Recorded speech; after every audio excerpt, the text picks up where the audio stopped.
Nah, prestasi buat gue, Matt, itu dua sih sebenarnya. Jadi yang pertama kalau lagu itu orang nyanyiin, yang kedua orang lagu itu ditanya ke gue, ini lagu apa? Itu udah dua hal yang menurut gue udah menjadi prestasi sebagai seorang MD. Assalamualaikum warahmatullahi wabarakatuh, sahabat media, apa kabar? Hari ini kita jumpa kembali dalam Medi Carlo Podcast. Jangan lupa like, comment, subscribe, dan share, pasti bermanfaat. Hari ini saya bersama dengan salah satu penyiar dari Pro 2 RRI Bandar Lampung dan juga sebagai Music Director atau MD di Pro 2 RRI Bandar Lampung, Indra Julianta. Agak grogi sih sebenarnya ngobrol sama Indra Julianta. Akhirnya gue bisa podcast sama lo, Je. Menungguin ya, beneran. Schedule-nya padat nih, Je. Je, mulai masuk di RRI tahun berapa? Gue siaran di RRI itu tahun 2010 mulainya.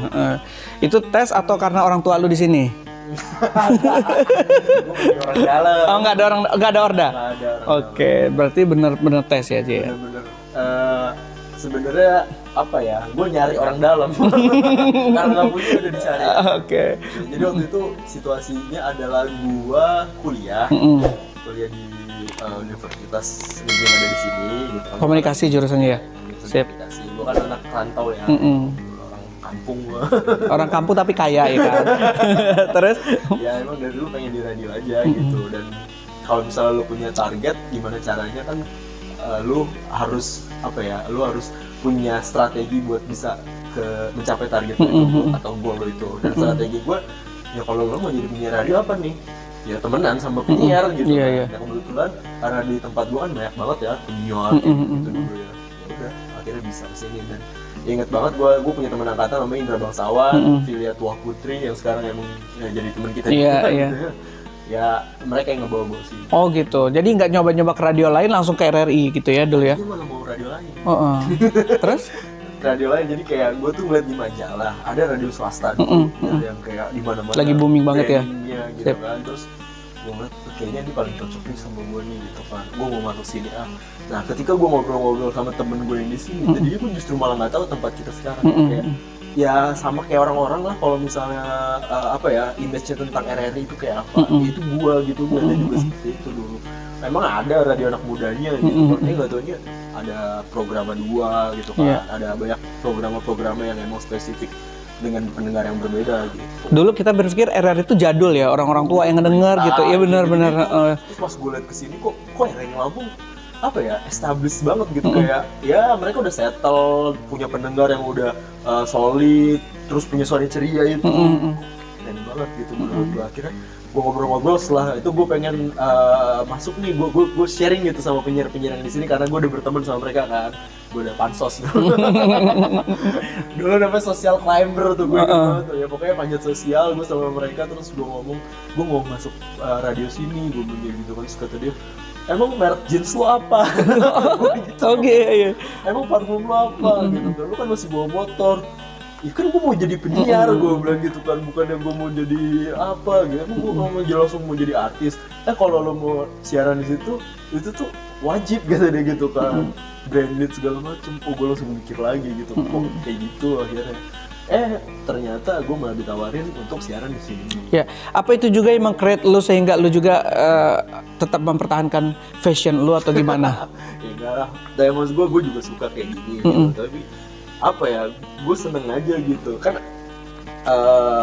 Cara lo mengekspresikan diri tuh kadang ada banyak kan. Nah menurut gue dengan cara gue kayak gini bikin gue jadi fresh, apa-apa semangat gitu, kerja juga enak gitu sih. Nah dilihat orang juga enak, good looking gitu ya. Kayak lo mau menghargai diri lo tuh harus dari betul. Gue kayak orang Jawa lama, ajining rogo ono ing busono gitu. Jadi kayak busana itu raga kamu. Oh gitu ya. Oke, apalagi seorang penyiar memang harus gitu ya. Oke, Je, lu kan ditempatkan di Pro 2 sebagai penyiar anak muda gitu, Je. Sebenarnya anak muda tuh inginnya seperti apa sih, Je? Sekarang? Beda-beda sih ya. Jadi tergantung lo ngeresponnya kayak gimana. Karena memang zamannya tuh beda-beda gitu. Dari zaman gue muda dulu sampai gue agak tua, masuk ke penghujung gitu kan, sampai gue menikah atau apa, trennya beda-beda gitu. Jadi kita nggak bisa netepin maunya apa gitu. Justru kita harus tanya ke mereka gitu, maunya apa gitu. dan itu yang kita ikutin. Kayak sekarang gue nggak bisa menolak gitu kalau misalnya tren yang sekarang tuh emang misalnya lagu di TikTok gitu kan. Ya udah, ada lagu tuh sekarang lagu-lagu di TikTok gue cari, maksudnya gue rangkum segala macam, ya udah gue bikin playlist kayak gitu. Terus anak-anak sekarang rentan ini ya sama masalah psikis dan kejiwaan mereka ya, itu jadi isu yang lumayan kenceng tuh. Nah akhirnya gue pakai pendekatan itu. Jadi ya emang kita harus upgrade sama mereka, dan untungnya kalau di Pro 2 atau di RRI itu kita kan punya Sore Ceria, penyiar pelajar, ya kan, program penyiar pelajar kita ditambah Broadcaster Academy, penyiar mahasiswa. Jadi gue masih bisa tetap keep in touch sama isu mereka gitu. Iya, jadi sempat nanya-nanya juga ke mereka Pasti. gitu ya. Oke, jadi artinya radio tuh nggak boleh sombong ya, nggak boleh sombong tuh, lu harus dengerin gua apapun acara di radio gua, lu harus denger, nggak bisa gitu ternyata ya. Nggak bisa. Justru gini, ketika lo kayak lo apapun gitu ya, kalau misalnya mindset lo adalah industri atau bisnis, yang harus dicari pertama kali adalah kebutuhannya, dan lu menjadi solusi dari kebutuhan itu, ya nggak sih? Gitu kan. Jadi kalau orang butuhnya, misalnya di orang Bandar Lampung butuhnya makanan yang enak dan murah, lu harus punya solusinya. Nah gue juga kayak gitu. Jadi kayak yang kita harus dengerin kita semua. Siapa yang mau kayak gitu? Sekarang kan orang bisa milih channel. Iya bener, apa aja ya gitu kan? Bebas aja gitu ya. Oke, selain penyiar, dia music director di Pro 2. Sejak kapan, Cek? Dari pertama masuk atau gimana? Pertama itu musik directornya waktu zaman gue itu namanya Edo Oktorano. Edo kalau lo nonton. Ya, kita harus paksa nonton nanti. Terus dia music director sebelum gue gitu, dan dia adalah orang yang bisa dikatakan jadi peletak pertama lah, kayak apa ya namanya, settingan MD yang bener tuh kayak gimana, playlist tuh kayak apa, berhubungan sama orang label tuh kayak gimana. Ya gue belajar banyak dari dia. Setelah dia resign dan dia ke Jakarta gitu ya, ya udah gue masih keep contact sama dia, masih ngobrol-ngobrol, dan teman-temannya dia dikenalin ke gue, dan akhirnya gue belajar sama teman-temannya dia yang sekarang jadi temen gue. Yaitu apa namanya, itu di tahun berapa ya? Gue di tahun 2014an baru mulai jadi MD. 4 tahun setelah lu masuk dari RRI ya? Setelah dia cabut, gue jadi MD dulu gitu kan. Terus ada Asosiasi Musik Director Indonesia, dan gue jadi membernya dulu pertama gitu. Sampai sekarang gue dipercaya jadi koordinator wilayah atau Korwil di Lampung. Iya. Oh luar biasa, keren. Jadi teman-teman di Lampung sebenarnya ada komunitasnya nggak sih kayak MD ini? Ada. Ini Indonesia malahan. Ini namanya Asosiasi Musik Director Indonesia. Gitu. Jadi semua MD di Indonesia itu punya asosiasinya atau perkumpulannya gitu. Dan biasanya kita kumpul tiap tahun, namanya Radio Day gitu. NRD, National Radio Day. Jadi kumpul setiap tahun bikin event. Eventnya tuh kayak apa ya, ngumpulin MD sama artis sama label kumpul di situ. Jadi kita bener-bener blending. Itu kayak intimate konser banget. Lu bisa nonton Raisa deket banget, bisa ngobrol sama Kunto Aji kayak lu ngobrol sama temen gitu. Itu namanya National Radio Day. Nah itu yang gua adopsi juga waktu kemarin. Harusnya kalau misalnya nggak pandemi, kita ada Lampung Radio Day. Jadi kita berusaha untuk bikin National Radio Day tapi skala lokal ya. Jadi kayak kumpul sama musisi-musisi Lampung, tapi juga ngedatengin musisi nasional juga 1-2 orang gitu untuk ngobrol sama MD di sini. Kalau sekarang mereka seniman gitu ya. Dulu kan rekaman pakai CD gitu kan. Ada brandnya. Sekarang kan mereka udah digital, rekam sendiri udah bisa ke YouTube dan lain-lain. Kalau menurut lu dengan perkembangan seperti ini gimana, Je? Bagus ya, gue seneng aja gitu. Semua orang akhirnya bisa memproduksi musiknya dengan mudah dan murah gitu kan. Tapi di satu sisi gini, kayak kalau orang zaman dulu itu susah banget caranya kan. Mau tampil tuh susah gitu ya. Lu disebut artis atau seniman itu kalau lu udah masuk TV gitu ya. Disebut musisi itu kalau udah TV gitu. Kalau udah di TV. Kalau sekarang kan enggak kan. Malah TV yang nyari orang-orang yang benar ya, betul media sosial. Media kan. Tapi karena terlalu gampang ya, gue inget banget dulu.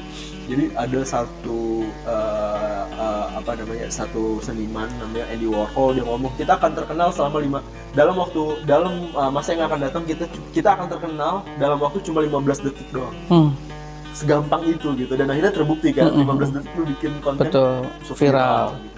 Tapi itu justru kalau ya itu gue percaya sih easy come easy go. Jadi kalau lu gampang instan, ya kan, maksudnya instan banget nggak terkenal ya, lu apa ya, turunnya cepet banget gitu. Kalau kayak artis-artis zaman dulu kan kita lihat nih konsistensi mereka tuh masih gitu kan, walaupun karyanya ada nggak ada tapi mereka tetap gitu karena proses yang mereka lewatin udah lama banget. Terus kalau mereka kayak yang dadakan-dadakan gitu, sebenarnya kualitasnya kalau menurut lo bagus nggak mereka itu? Bagus, cuman kadang Tetap bagus sih. Oh, oke. Mentalitasnya bukan kayak mental orang yang berjuang. Kalau dulu kan diterpa banget gitu ya. Benar-benar. Itu sih salah satu kendala yang sering gue denger ya kalau obrolan off the record artis.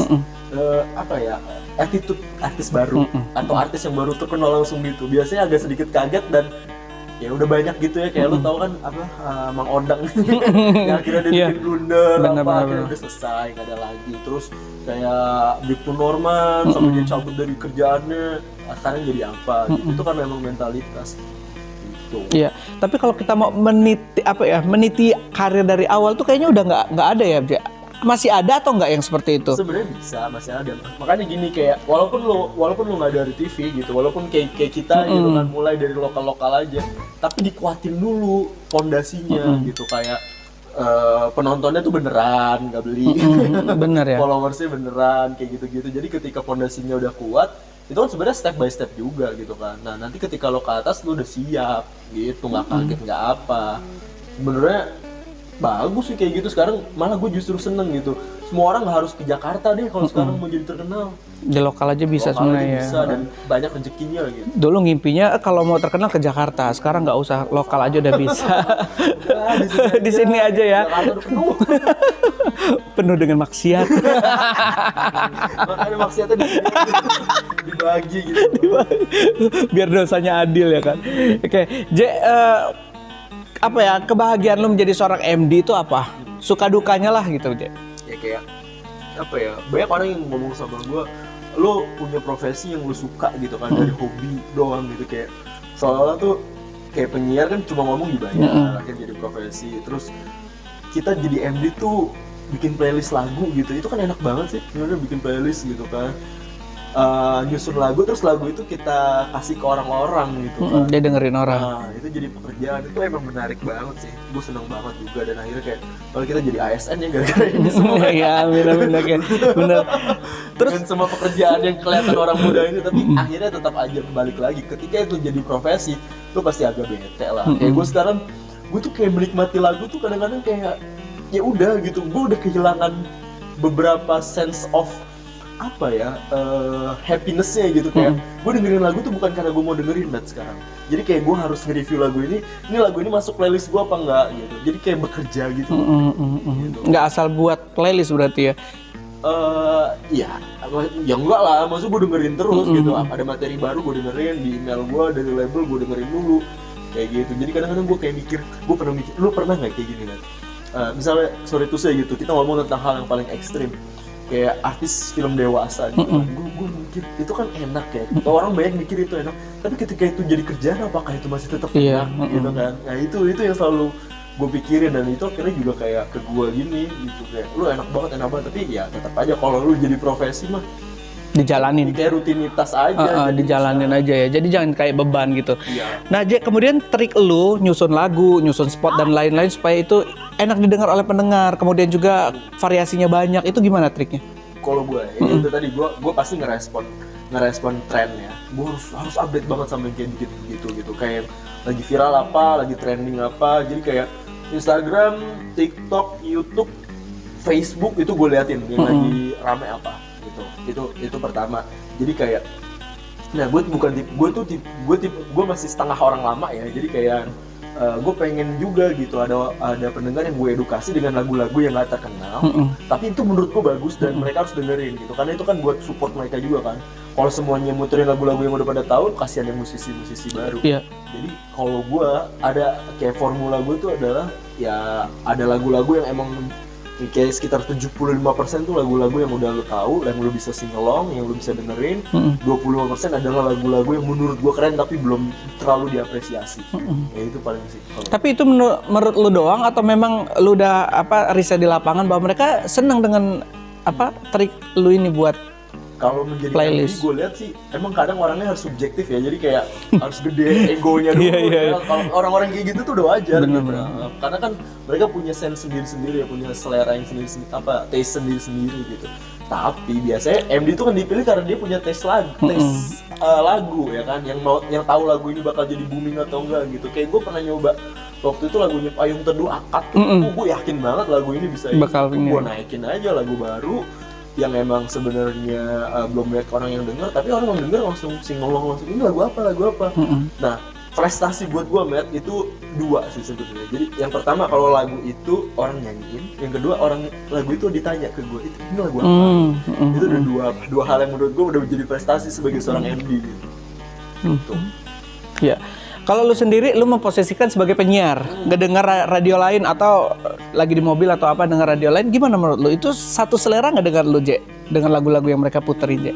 Untungnya ya kalau di Lampung tuh, apalagi gue lebih ke radio anak muda sih. Tapi walaupun sekarang gue juga dengerin radio keluarga ya, gue pengen tahu juga gitu. Radio keluarga tuh sebenarnya enak juga playlistnya gitu kan, karena umur juga kali ya. Nggak bisa menipu ya kan? Gitu ya. Padahal lagunya itu aja gitu, tapi enak gitu. Rotasinya bagus gitu. Terus dari sini ke sini nggak ngejedak nggak apa, dan lagunya kita tahu semua itu enak. Gue seneng sih dengerin radio lain gitu, tapi kayak sekarang tuh gue lebih fokus sama ya udahlah gue dengerin punya gue juga aja. Jadi kayak ada hal yang gue kan orangnya ini ya, misalnya selektif. Orangnya picky banget gitu, kayak wah ini kayaknya enggak nih. Oh besok gue ganti nih, kayaknya lagu ini nggak masuk nih kalau di jam segini nih. Kayak gitu. Gue lebih sekarang dengerin ke radio gue aja dulu. Gitu ya. Oke.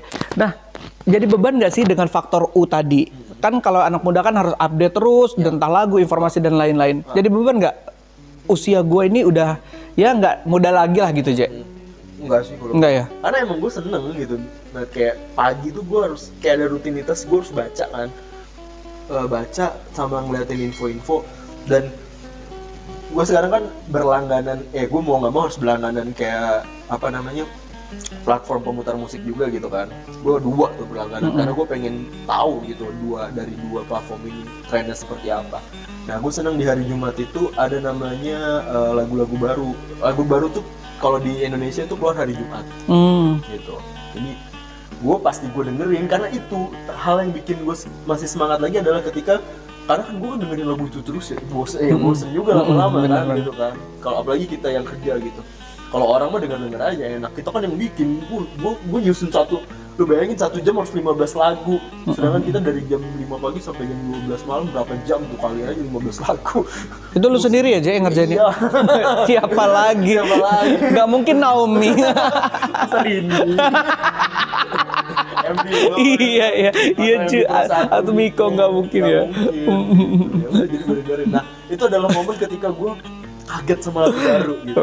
Di hari Jumat tuh kayak, oh ini lagu oke nih, wah ini lagu. Gue dengerin sampai gue bosen gitu kan. Terus itu gue masukin. Ntar gue udah bosen, orang-orang baru tahu gitu. Itu lebih enak ke MD sih, kita lebih tahu duluan lagu. Penyiar lo ada yang nakal nggak? Lu udah playlist susah-susah, terus apa aja? Lu gimana? Treatmentnya gimana? Jadi gini sebenarnya. Ini kalau mau compare ya. Kalau gue ngeliat sebuah radio yang udah profesional, seperti Jakarta lah, gitu kan, mereka tuh nggak bisa ngotak-ngatik playlistnya si MD kalau misalnya lagu itu satu aja diganti dan dia denger, itu bisa marah-marah dan punya hak untuk marah-marah. Gitu. Kalau gue pakai itu di situ, lu yang kena marah malah. Gue pernah gitu coba untuk ini, ternyata masih belum bisa gitu. Jadi kayak ya udah deh kalau misalnya gini, gue kan pakai pendekatannya personal dulu, nggak bisa kayak bener-bener profesional langsung gue hajar gitu, nggak bisa. Ini kan gue udah bikin gini, udah lu ikutin aja dan lu udah fokus tuh siaran aja, karena gue udah memudahkan pekerjaan lo gitu. Lu ngapain susah-susah juga playlistin lagu gitu kan, itu nambah pekerjaan lu, itu rugi di lu, gue bilang gitu. Terus apa mereka? Ya akhirnya pakai pendekatan itu ya udah gitu. Yang penting kan intinya kan playlist itu dirotasi terus kan, supaya mereka juga nggak bosan. Kadang juga ada penyiar yang muterin karena mereka suka dengan lagu itu. Nah, padahal kan gini kan, sudut pandangnya di sini lu tuh bukan sebagai penyiar. Kalau penyiar lu bosen emang sama lagu itu, tapi kan kita kan ngasih buat pendengar. Orang lain ya. Kalau nggak mau dengerin ya udah, lu nggak usah dengerin. Lu kalau habis selesai voice lu keluar atau lu dengerin lagu aja sendiri. Kayak gitu sebenarnya sih. Itu kan bukan buat penyiar gitu loh. Kita bikin lagu tuh buat pendengar. Iya. Gitu. Oke, lu ketemu dengan banyak orang ya, MD seluruh Indonesia, di Jakarta dan lain-lain. Menurut lu yang the best radio mana, Je? Aduh, kayak gitu sih gimana ya? Maksudnya gue punya preferensi sih ya. sama apalagi ini ketika udah kenal lagi juga yang sama MD-nya kan akhirnya gue tahu ada yang suka sama karyanya nggak suka sama personalnya kayak gitu kan, ada yang suka playlistannya nggak suka sama gaya orangnya gitu. Tapi yang di Jakarta sih masih jadi role model gue ya gitu kan. Ada beberapa dan sekarang jadi temen, dulu tuh gue ngidolain banget kayak sekarang jadi ketua AMDI gue, namanya Mbak Prita. Dia adalah MD Hard Rock FM. Hard Rock FM. Itu bener-bener apa ya, mau negornya aja sungkan ya kan? Ya, artis aja maksudnya nggak berani gitu loh untuk asal ngobrol sama dia. Dia tuh kalau misalnya kita lagi kumpul di acara gitu yang circle-nya dia tuh Ariel gitu, Iqbal, Ramadan kayak gitu-gitu. Ini dia ngobrolnya sama orang-orang yang udah nggak ini lagi deh gitu. Tapi artis itu respect sama dia gitu. Nah, jadi kayak dulu zaman Dream Band dia tuh udah jadi juri. Waktu itu gue masih kecil nonton Dream Band, tapi dia udah jadi juri. Gila ya. Itu jadi ketua AMDI kita. Itu ada Prita namanya. Mbak Prita kalau lo nonton. Kita paksa nontonnya nanti ya. Oke. Terus ada lagi temen gue satu sih, gue suka sih rotasi lagunya. Ada Anggun dia sekarang MD-nya Jak FM. Jak FM Jakarta. Kayaknya dia dari Bahana. Gen juga tetap oke sih sama lagu-lagunya. Ya gue lebih ke situ sih sekarang. Nah mereka tuh ngerasa ini nggak sih pelit ilmu nggak sama teman-teman yang lain di daerah? Pelit nggak ilmunya? Gini, mereka tuh kelihatannya arogan kalau dari luar. Gue ngeliatnya sebagai sudut pandang orang daerah ya. Tapi maksud gue udahlah gitu kan. Kayak boro-boro ngobrolin tentang ilmu mereka gitu kan. Apa sih namanya, mau nyapa aja kayaknya udah nggak kuat gitu kan, dari style udah kalah gitu kan, ada harga outfit udah jauh gitu kan. Tapi ternyata ketika lo pakai pendekatan, mereka tuh adalah orang-orang yang biasa ketemu sama orang banyak gitu kan. Jadi kayak males ngabisin waktu sama orang-orang. Gue tahu akhirnya gitu kan, sama orang-orang yang baru kenal terus akrab nggak bisa. Mereka tuh orang-orang yang udah pilih-pilih mau temenan sama siapa gitu, karena emang nggak bisa ngelayanin semua orang gitu. Udah akhirnya setelah gue ngobrol-ngobrol, kalau lu udah dapet momennya, jangankan cuma kabarnya dia, ilmunya itu beneran dibagi gitu sih. Kayak gue ngobrol sama ini salah satu MD favorit gue juga, Ardan. MD-nya Ardan, Kang Awan. Ardan mana? Bandung. Itu juga salah satu MD yang pokoknya banyak orang respect sama dia ya gitu kan. Gue akhirnya ketemu sama dia di momen itu dari kantor kemarin, jadi dari Diklat kita kunjungan ke Ardan, terus gue baru ngobrol di situ dan gue berani negor dia gitu kan. Ternyata dia orangnya enak ya? Gila friendly banget. Sampai bro calling gue kalau ada apa-apa, kita bikin kerjasama, kita bikin kolaborasi, ayo kata dia gitu kan. Sampai gue diajarin caranya gimana, kan dia tuh kayak ibaratnya udahlah rajanya radio anak muda di Bandung lah Ardan itu kan. Sampai dia kasih tau tips-tipsnya kayak gini-gini. Dan akhirnya kita juga sempat kolaborasi sekali gitu waktu pas Sorcer, penyiar pelajar kita sama penyiarnya Ardan, anak sekolahnya di Ardan School, itu live Instagram bareng. Dia juga udah kita bikin kolaborasi apa nanti program gitu. Jadi kalau orang-orang sibuk gitu diajak gibah nggak mau ya? Gibah yuk gitu nggak mau? Awal-awal lo aja kayak mereka apa sih gitu kan? Ujungnya gibah juga. Sebenarnya kalau lo udah kena momennya gitu, lo udah kena hatinya, ya udah nanti let it flow aja, nanti dia cerita sendiri kok. Sebenarnya mereka mau banyak cerita gitu. Lihat-lihat dulu orangnya nih. Takut di-spill karena kan zamannya spill. Bener. Oke, J, lu dari pengalaman sebagai MD udah keliling kemana aja deh pengalaman lu, J? Sebagai MD dan penyiar gitu ya. Ya lumayan lah gitu. Udah nanya ke beberapa kota yang belum gue sempet datengin gitu. Terus habis itu nyobain panasnya Jakarta. Pernah BKO cuy di Jakarta ya kan, Pro 3 waktu itu ya. Berapa tahun ya, J? Berapa bulan? 3 bulan ya. Terus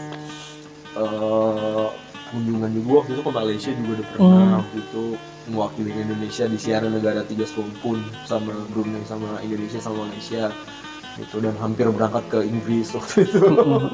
Juga ya tinggal masalah waktu aja sih gue, tapi gue tetap percaya gitu karena apa ya, RRI itu kan luas ya gitu kan. Dan semua siapa tahu jadi VOA ya kan. Ya nggak, lu kalau serius di sini aja kayak lu bisa liputan dikirim ke mana-mana. Betul. Orang-orang RRI itu minimal se-Indonesia muterin lah gitu. Ya gue masih beberapa sih, nggak terlalu banyak tapi lumayan. Mungkin salah satunya jangan pernah puas dengan satu hal gitu kali ya. Udah jangan Ketentang udah kayak gini zona nyaman aja, nggak gitu juga. Kayak gue tuh yang gue takutin tuh dulu adalah apa ya, gue takut belajar, gue takut nggak bisa belajar dari orang gitu, karena gue ngeliatnya kayak orang-orangnya udah pada stuck semua. Tapi ketika akhirnya gue nyebrang gitu kan, maksudnya gue dobrak itu, gue ngeliat orang-orang se-Indonesia RRI-nya gitu-gitu, keren-keren juga. Nah ini nih gue belajar sama mereka gitu, jadi kayak gue makin banyak role model gue gitu. Dan itu tadi, lu kalau stuck ya udah. Terus abis itu kan gimana ya, kayak lu dikasih, misalnya lu mau kemana-mana, tapi kadang kesempatan nggak datang. Benar. Tapi ketika kesempatan datang, lu maksimalin gitu. Jadi kayak oke, udah kesempatan jarang, tapi ada kesempatan nggak lu manfaatin, ya udah lu bakalan di situ. Betul ya. Ajak MD gue keliling juga. Udah ya, kemana ya dia? Ini jadi LPU. Keliling bagian. Oke, yang terakhir Jay, apa yang lo ingin sampaikan kepada sahabat Medi terkait dengan ya diri lo lah. Sahabat Medi dong. Wow, ini lawan sahabat kreatif. Iya. Apa ya? Tentang apa nih? Tentang apa hal positif yang bisa lo sampaikan ke sahabat? Nggak ada positif sih hidup lo ya. Semua sensitif semua. Apa kalau gue sih orang yang sangat percaya sama mimpi ya. Dan itu yang cuma jadi patokan gue gitu. Karena kita nggak punya apa-apa selain itu gitu. Kayak gue pernah baca buku judulnya The Secret, itu yang jadi hal yang sampai sekarang gue percayai. Ketika lo percaya sama sesuatu, lo percayain itu, lo tulis, bahkan kalau bisa lo gambar di buku jurnal lo gitu, dan lo percaya suatu saat lo akan kesana atau ke situ dan mencapai itu, ya lo percaya aja gitu. Buat alam akan menangkap kepercayaan lo itu gitu kan. Kayak apa sih namanya, sugesti positif gitu kan nanti. Nah gue kata di buku itu, kalau misalnya lo punya hal-hal yang lo mau buat alam percaya, dia akan menangkap itu dan akan kembaliin ke lo lagi. Oke. Ada mimpi lo yang belum tercapai? Banyak ya. Tapi maksud gue, mimpi gue adalah gue mau kalau buat gue sendiri studi lagi gitu ya. Itu tuh jadi salah satu hal yang pengen banget gue lakukan sekarang, studi lagi, terutama luar negeri ya, di tempat yang emang pusat broadcasting gitu. Jadi gue bener-bener punya apa ya, kalau gue bisa dibilang kayak koneksi nasional, gue udah punya dikit gitu ya. Nah gue belum punya koneksi internasional, kenapa enggak gitu. Iya. Total udah terjun langsung. Iyalah, total semua ya. Maksimal gitu. Gue udah gini, kayak gue udah mutusin, Matt. Jadi kayak gue adalah orang yang kerja di bidang media, yang gue harus bisa secara praktis maupun secara teori gitu. Jadi mungkin gue akademiknya juga kalau bisa harus seimbang sama hal yang udah gue jalanin ini. Jadi teorinya gue ngerti, prakteknya gue ngerti. Itu keren banget. Ya ampun, impiannya luar biasa loh. Nanti minta aja sama RRI Pusat ya untuk jadi gampang ya. Oke deh. Dan orang-orang seperti Ije nih yang harus dicontoh gitu. Jangan kita kerja terus karena memang sudah punya gaji, sudah jadi ASN, ya udahlah nyantai-nyantai aja, enggak. Terusnya harusnya kita bertanggung jawab dengan apa yang diberikan lembaga kepada kita gitu aja. Bete nggak sih gitu doang gitu kan, kayak ya gue berusaha untuk merubah dari yang circle paling kecil yang ada di gue gitu, kayak Pro 2-nya dulu gimana gitu kan. Tapi ya lumayan gitu perubahan-perubahan yang ide-ide yang udah gue coba untuk pakai di Pro 2 udah bikin Pro 2 jadi apa ya, standar radio anak muda di Lampung gitu. Gue udah seneng banget kayak gitu. Ya lumayan lah gitu. Jadi Pro 2 ini udah diperhitungkan juga ya sama masyarakat di Lampung gitu? Nggak tahu yang bisa jawab. Iya, aku suka dengar kok. Kalau pagi-pagi ya, suka dengar pagi-pagi jam 5 itu kan. Maksud gue gitu, gue berusaha untuk konsisten sama apa yang gue jalanin dulu gitu, sampai orang-orang tuh wah gila, wah ini gitu. Ya lumayan lah kalau misalnya lu udah tahu. Sebenarnya anak muda di Lampung ya tempat kumpulnya di Pro 2 iya. Gitu. Itu sih cita-cita gue udah. Tapi ya lumayan udah kepake lah. Saya udah terjadi. Udah terjadi, luar biasa. Dan lu banyak hal positifnya lah di mata lembaga gitu ya. Keren banget. Hal positif ya dong, hal positif di mata lembaga. Banyak juga ya. Obrolan di belakang. Nggak apa-apa lah. Nggak peduli. Yang penting kan kita terus jalan aja gitu. Pasti ada aja yang begitu-begitu ya. Je, thank you ya Je. Udah masuk di YouTube Medicarlo Podcast. Mudah-mudahan sukses terus buat lu. Terus nambah anak ya. Ada Belum ya, belum. Kayaknya nambah istri ya. Nama istri. Nggak boleh. Nomi masih jomblo. Oke, thank you ya, sahabat Medi, dadah.